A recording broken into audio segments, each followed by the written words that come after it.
आपने 2-3 वीडियोस में बोला था ये लोग बहुत ज़्यादा मतलब अग्रेसिव हो गए थे। अच्छा उनको पता है उनका कंट्री क्या है, हमें नहीं पता, हम फजूल में। बिल्कुल ऐसा ही आपको है। मना भी कर रही थी, नहीं रुको ज़रा सब्र करो। उन्होंने कहा दिखाते हैं अब तुम्हें। अस्सलाम वालेकुम, नमस्ते, सत श्री अकाल। कैसे हैं आप लोग? उम्मीद करती हूँ ठीक होंगे, खुश होंगे। मैं हूँ हज़ीका अली और मेरे साथ हैं तारिक नियाज़। अस्सलाम वालेकुम, नमस्ते, सत श्री अकाल। उम्मीद करता हूँ ठीक होंगे, खुश होंगे। दोस्तों जहाँ रहें खुश रहें, माँ बाप का ख्याल करें क्योंकि माँ बाप है तो सब कुछ है। आज की हमारी वीडियो है UAE और ऑस्ट्रेलिया से रिलेटेड। से स्टार्ट करते हैं अपनी वीडियो को। Let's start.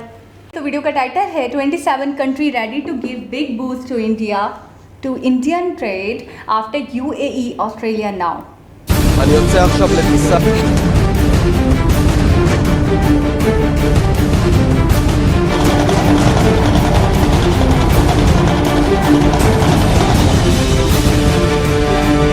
दोस्तों इस बारे में तो किसी को शक नहीं है कि पूरी दुनिया के अंदर भारत की मोदी सरकार ने भारत करवा रखी है। आपने हाल ही में देखा भारत UAE के साथ ट्रेड डील साइन कर रहा है। हाल ही में आपने देखा भारत ऑस्ट्रेलिया के साथ ट्रेड डील साइन कर रहा है। और अब यूरोपियन यूनियन के अंदर 2013 से भारत और यूरोपियन यूनियन की जो ट्रेड डील की बातें बंद हो गई थी, वो बातें अब लगभग 9 सालों के बाद फिर से शुरू होने जा रही हैं। दोस्तों आखिरकार भारत ने ऐसा क्या करिश्मा कर दिया है, या फिर यूरोपियन यूनियन और अमेरिका वाले भारत को सक्षम बना रहे हैं? आखिरकार दुनिया की पहली प्रायोरिटी भारत क्यों बनता जा रहा है? और आज यूरोपियन यूनियन ने जो ऐलान किया है, सारी बातें आज आपको इस वीडियो में बता देने वाले हैं। दोस्तों सबसे बड़ी बात आप देखिए कि भारत के ऊपर डॉलरों की बरसात होने वाली है। जिस तरीके से भारत को तवज्जो दे रहे हैं दुनिया के देश। हाल ही में आपने देखा भारत और UAE के बीच फ्री ट्रेड एग्रीमेंट साइन हुए। उसके बाद आपने देखा भारत और ऑस्ट्रेलिया के फ्री ट्रेड एग्रीमेंट साइन हुए। और अब तो ऑस्ट्रेलिया के प्रधानमंत्री भी भारत की खिचड़ी बनाने में व्यस्त हैं। इसी के अलावा कल आपने देखा अमेरिका के राष्ट्रपति भारत के विदेश मंत्री और भारत के रक्षा मंत्री के साथ बैठकर 2+2 की मीटिंग कर रहे हैं। और भारत के प्रधानमंत्री को भी उन्होंने सरप्राइज देकर वर्चुअल मीटिंग में शामिल करवा लिया। दोस्तों ये इतनी तवज्जो देना, इतनी रिस्पेक्ट देना और भारत का एक डंका बजाकर रख दिया है पूरी दुनिया के अंदर आज अमेरिका और वेस्टर्न कंट्रीज ने और इनके मीडिया ने। लेकिन ये सारी बातें हो रही हैं, अब फ्री ट्रेड एग्रीमेंट भी हो रहे हैं और अब यूरोपियन यूनियन की नींद जागी है और वो भारत के साथ फ्री ट्रेड एग्रीमेंट की बातों को आगे बढ़ाना चाहता है। दरअसल 2013 के अंदर भारत की सरकार ने यूरोपियन यूनियन के जो फार्मर के प्रोडक्ट हैं उनके ऊपर बहुत ज़्यादा टैरिफ लगा दिए थे, जिसके बाद फ्री ट्रेड एग्रीमेंट बंद हो गई थी। दोस्तों आपको ये जानकर हैरानी होगी कि भारत और यूरोपियन यूनियन का जो सालाना ट्रेड है वो 110 बिलियन डॉलर का होता है। और अगर फ्री ट्रेड एग्रीमेंट हो जाता है तो 220 बिलियन डॉलर का हम दोनों देश ट्रेड कर सकते हैं। अब ये सारी बातें आपको पता लगी जी। इसी के साथ एक देश यूके भी है। यूके के साथ फिलहाल हमारा ट्रेड होता है 50 बिलियन डॉलर का। और इसी के साथ यूके के साथ भी हमारी फ्री ट्रेड एग्रीमेंट की बातें चल रही हैं। लेकिन ये सारी बातें चल रही हैं, आपको बेसिक जानकारी तो होनी चाहिए ना कि आखिरकार किस देश का नाम ले रहे हैं हम। ये है प्यारा भारत और भारत के ऊपर ये देश हैं यूरोपियन यूनियन के।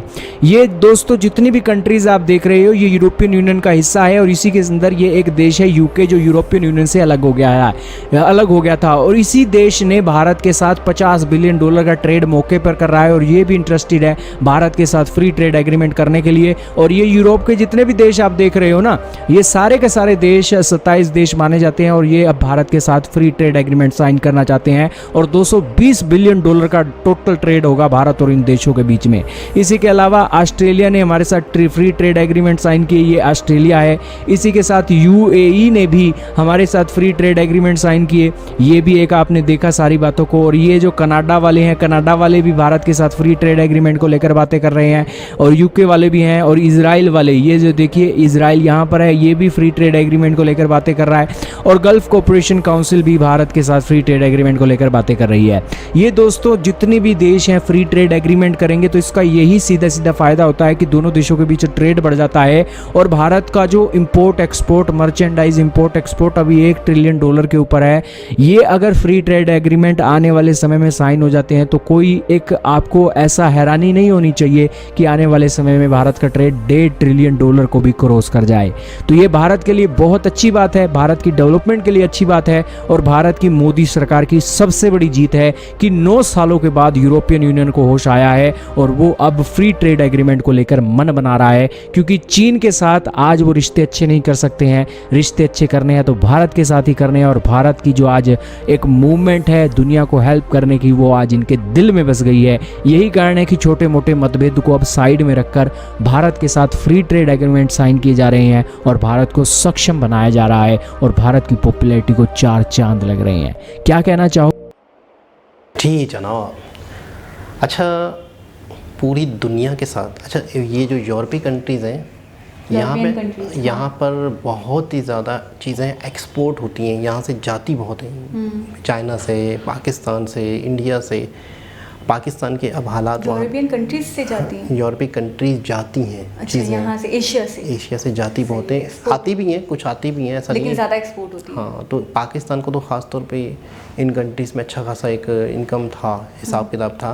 लेकिन जब से ये मामला अमेरिका वाला हुआ है तो थोड़े से मामला ख़राब हो जाएंगे, थोड़े से नहीं बल्कि बहुत ज़्यादा। ये जो इमरान खान वाला और ख़त वाला, अमेरिका वाला और ये सारी चीज़ें, वो अच्छा, GS++ स्टेटस भी कह रहे थे छीन लेंगे। हाँ, और दूसरी तरफ ये है कि इसी मौके से इंडिया ने फ़ायदा उठाया है। अच्छा, कभी भी जो भी दुनिया में हालात चल रहे होते हैं हमेशा इंडिया ने उससे बेनिफिट उठाया है कि क्या हालात चल रहे हैं, कहाँ पर वीट की ज़रूरत है, कहाँ पे हम वीट एक्सपोर्ट कर सकते हैं। सारा यूरोपीय जो देश है इनको वीट चाहिए होगा तो रशिया, इंडिया देगा। अच्छा हो गया, यूक्रेन हो गया, दूसरे इर्द-गिर्द देश हो गए। अच्छा, ऑस्ट्रेलिया के साथ जो डील हुई थी कुछ टाइम पहले, हमने वीडियो देखी थी फ्री ट्रेड की। अच्छा, फ्री ट्रेड क्यों करते हैं, मतलब क्या है? टैक्स ना हो ना, तो फिर गवर्नमेंट को क्या फ़ायदा? गवर्नमेंट यानी कि कंट्री के अंदर काम होंगे, डेवलपमेंट। फ़ायदा क्या गवर्नमेंट को? टैक्स ही नहीं आएगा तो बड़े बड़े प्रोजेक्ट्स होंगे। टैक्स ही नहीं आएगा तो फ़ायदा क्या? गवर्नमेंट को फ़ायदा कहाँ होता है? कंट्री को फ़ायदा होगा, गवर्नमेंट को हो ना हो, आवाम को फ़ायदा होता है, वहाँ के जो रहने वाले हैं वहाँ पर। तो ये कितनी खूबसूरत बात है कि मतलब, अच्छा हमारे यहाँ क्या है उल्टा, हमारे यहाँ टैक्स बढ़ाया जाता है कि ज़्यादा से ज़्यादा हमें फ़ायदा हो, ज़्यादातर गवर्नमेंट को होगा फ़ायदा। अच्छा, गवर्नमेंट बढ़ेगा तो आवाम को कम फ़ायदा। अच्छा, टैक्स आवाम की हुकूमत के पास आता है, इससे हमें खुशी होनी चाहिए। लेकिन खुशी क्यों होनी चाहिए? अगर वो टैक्स आवाम पे लगे तो, अगर वो टैक्स आवाम पे लगे, आपको पता है हाँ अमेरिका में या दूसरे देशों में टैक्स अच्छा खासा है। यानी आप, अगर मैं मिसाल दूँ अमेरिका की या यूरोप की कंट्री की, अगर आप वहाँ पे 10,000 रुपये कमाते हैं, 10,000 रुपये अगर आप कमाते हैं तो आपको 2 से 3,000 रुपये गवर्नमेंट को टैक्स आपका पहले ही कट जाएगा तनख्वाह में से ही। लेकिन आपकी इलाज फ्री है, आपके बच्चों की तालीम फ्री है, आपकी किसी भी किस्म की प्रॉब्लम है उसके लिए गवर्नमेंट आपके साथ खड़ी है। बेशक आपसे टैक्स तो लेती है लेकिन आपके आधे से ज़्यादा खर्चे तो गवर्नमेंट उठा रही है। बिल्कुल। तो इतना खूबसूरत निज़ाम होता है तो उससे टैक्स बुरा भी नहीं लगता। अच्छा, एक और चीज़ ये है, थोड़े दिनों पहले मेरी बात हुई भाई से, तो उन्होंने कहा कि आईफोन लेने की बात हो रही थी, तो उन्होंने मुझे कहा कि अभी तुम रुक जाओ, अभी बहुत ज़्यादा ना बातचीत चल रही है, तो वो जो आईफोन के जो वो हैं जिन्होंने बनाया, जो फाउंडर वगैरह हैं या उनके जो लोग हैं, उनकी पूरी टीम आई है, बातचीत चल रही है कि टैरिफ आप ख़त्म कर दें, कम कर दें। तो जब मैंने पूछा कि मैंने कहा बहुत ज़्यादा टैक्स होता है, तो वो कह रहे कि 40,000 50,000 पर आईफोन। आप मुझे बताएं तो क्या मतलब वो 25-30 हज़ार का होता है? अगर 85 का है कोई, देखिए असल कीमत कुछ भी नहीं है। मैं कहता हूँ असल कीमत हमारी गवर्नमेंट इतना ले रही है। गाड़ियों में देख लें आप, वो एक शख्स जापान में गाड़ियाँ पाकिस्तान भेज रहा था, तो उसने भाई आप लोग मुझे कमेंट करते हो कि कोई सस्ती गाड़ी दिखाएं 6-7 लाख वाली, तो बोला ऐसे बंदे कमेंट करना छोड़ दें और ये सोचो भी नहीं कि 6-7 लाख की आपको यहाँ से जापान से मैं गाड़ी भेजूँगा। वो जापान में ही था, जापान में ही रहता है, वो पाकिस्तानी है, सिंधी है।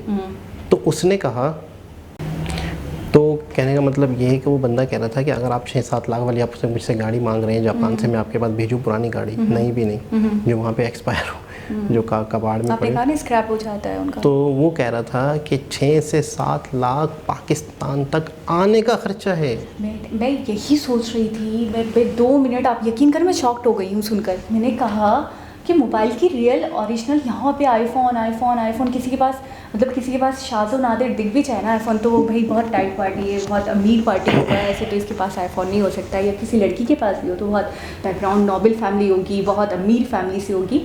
तो मैंने यही सोचा 1.5 लाख का 1 लाख का जो आईफोन है, तो मैंने बहुत सोचा 10-15 हज़ार टैक्स होता होगा, 20,000 टैक्स होता होगा। तो पता चला भाई 42,000 डिफरेंट हैं उनके मॉडल्स जो हैं, 80,000 85,000 सिर्फ टैक्स है उस पर। यानी कि वो ओरिजिनल उसकी वैल्यू मेरे हिसाब से हो गई 25,000 30,000 से ज़्यादा का मोबाइल नहीं है वो। यानी कि जो भी यूज़ करना चाहता है या जो बड़ी अच्छी गाड़ियाँ यूज़ करना चाहता है, इम्पोर्टेंट या अच्छे मोबाइल यूज़ करना चाहता है, तो 50% यूँ समझ लें कि गवर्नमेंट कहती है कि अगर आप पाकिस्तान में रहते हो ना, तो सबसे पहले तो अगर आप ये चीज़ अच्छा अपने पैसों की इंसान यूज़ करना चाह रहा है तो आप यूज़ नहीं कर सकते, मुझे मेरा भत्ता दें। 50% भी नहीं ना, चलिए 50 भी मांग लें आप। नहीं, 1 लाख की चीज़ आप 50 नहीं, एक तरह से 85 ले रहे हो आप, एक तरह से ज़बरदस्ती हो गया ना कि अगर एक शख्स अपने पैसों से कमाई हुई पैसों से कोई चीज़ अच्छी दुनिया की बनी हुई अच्छी चीज़ यूज़ करना तो आप हर कंट्री के लोगों के पास है। अगर पाकिस्तानी भी चाह रहे हैं तो उनके लिए अवेल ही नहीं है वो चीज़, वो मतलब बिल्कुल आप दीदा होकर रह जाते हैं। अच्छा, खुशी होती है कि ठीक है टैक्स बहुत अच्छा जमा हो, टैक्स से फ़ायदा भी तो हो ना। हमारी गवर्नमेंट जो हॉस्पिटल्स हैं उनका बुरा हाल है, हमारे जितने भी स्कूल्स हैं उनका इतना बुरा हाल है, बीच में भैंसें बंधी हुई हैं और टीचर्स हैं नहीं। एक मरतबा एहतजाज हो रहा था, टीचर्स की सैलरियाँ नहीं मिल रही थी, कोई एहतजाज था। इंसाइक्लोपीडिया क्या? हाँ इंसाइक्लोपीडिया, हाँ, वो टीचर की स्पेलिंग बताएं, मैट्रिक की स्पेलिंग बताएं। आप टीचर हैं? बोला जी मैं टीचर हूँ। कहाँ से? बोला लाड़काना जो। अच्छा लाड़काना जो सखर जो केड़ी स्कूल में? फलानी प्राइमरी स्कूल। अच्छा टीचर जी स्पेलिंग छा है? हाँ हैं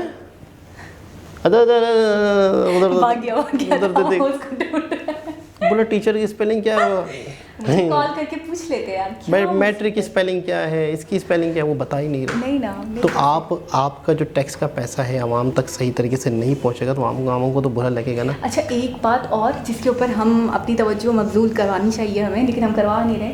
ऑस्ट्रेलिया के साथ हुआ फ्री ट्रेड, ठीक है जी। यूएई के साथ हुआ फ्री ट्रेड, ठीक है। और भी इसराइल के साथ कंट्रीज के साथ बातें चल रही हैं, गल्फ देशों के साथ भी बातें चल रही हैं। यूरोपियन यूनियन भी आ गई है मूव में अपनी, वो भी चाहती है कि इंडिया के साथ ट्रेड करे। अच्छा हर कोई इंडिया की तरफ अट्रैक्ट हो रहा है। तो आपको क्या लग रहा है? मुझे लग रहा है चाइना तो गया बिल्कुल साइड में। इन फ्यूचर क्या लग रहा है? तो मुझे ऐसा लग रहा है ऑस्ट्रेलिया के साथ, इसके साथ, उसके साथ, इन सब के साथ जो फ्री ट्रेड हो रहे हैं तो कितनी एम्प्लॉयमेंट हो रही होगी, कितनी वैकेंसीज निकल रही होंगी, कितनी जॉब्स निकल रही होंगी। 1 लाख। अच्छा एक वीडियो में तो हमने सुना ऑस्ट्रेलिया के साथ जो वो हुआ है, जो भी एग्रीमेंट हुआ है उसको लेकर 1 लाख जॉब्स निकली हैं। यूएई के साथ जो ट्रेड का वो हुआ है, 20 लाख, वो हुआ है, उसमें भी 20 लाख के 1 लाख ऐसे कुछ उसमें भी निकली हैं। तो मैं हैरान हो गई कि इतनी जॉब्स। अच्छा इस वक्त मैं कहता हूँ इंडिया की जो कंडीशन है अगर किसी आम पाकिस्तानी को बताई जाए तो वह हैरान हो जाए, जो सोशल मीडिया पे इतना एक्टिव नहीं है अगर तो। क्योंकि हमारे यहाँ तो जो तालीम है या हमारे यहाँ जो सिस्टम है या जो हमारा मीडिया है, हमारे जहनों में भी पहले थोड़ा साल पहले ही अगर ले लें तो हम शायद ये समझते थे कि बहुत ही लेकिन यहाँ तो मामलात ही कुछ और हैं। और आपने वो अपनी उस सोच को पेट्रोल डालकर आग लगा दिया, खुद ही लग गई, आग लगाई सुलग गई मतलब सोच आग लग गई। जाहिर सी बात है कि जो हमने पढ़ा था या जो हमारे आपने 2-3 वीडियोस में बोला था ये लोग बहुत ज़्यादा मतलब अग्रेसिव हो गए थे। अच्छा उनको पता है उनका कंट्री क्या है, हमें नहीं पता, हम फजूल में। बिल्कुल ऐसा ही है। मना भी कर रही थी, नहीं रुको ज़रा सब्र करो। उन्होंने कहा दिखाते हैं अब तो मैं ऐसी सजेस्ट करी हुई कि आपकी आंखें अच्छा उस टाइम पे तो नहीं, अब देखें हालात कि अब तो बहुत दुनिया तब्दील हो रही है। अच्छा यहाँ पर फिर हम वही दुख होता है क्योंकि हम जहाँ हैं वहाँ के मामला देख के अफसोस होता है। अच्छा मुझे पता नहीं क्यों कहीं ना कहीं लगता है कुदरत ने हमारे साथ अच्छा गेम करा है। एक तो हम इनसे जुड़ गए, इनकी तरक्की देख रहे हैं, ऊपर से कुछ हमारे हालात इतने डाउन टू डाउन हो रहे हैं कि एक तो हमें अच्छा बहुत अच्छा और एक जगह हमें बुरा और बहुत बुरा, बदतर से बदतर। आप मजीद कह रहे हैं कि मैं दुआ कर रहा हूँ कि मस्जिद खराब ना हो, दुआ कर रहा हूँ मस्जिद खराब ना हो। बिल्कुल ऐसा ही है। तो हमें दोनों, मुझे ऐसा लगता है पिक्चर दोनों तरफ से दिखाई जा रही है। इलेक्शन साल बाद जो इलेक्शन होंगे ना बहुत ख़तरनाक लग रहे हैं क्योंकि अभी से ही दंगे फसाद हो रहे हैं, एक दूसरे की पार्टियों पे दस्तरों पे हमले वगैरह। खैर दोस्तों दोबारा किसी और वीडियो से आपसे मुलाकात होगी, जब तक के लिए अल्लाह हाफ़िज़।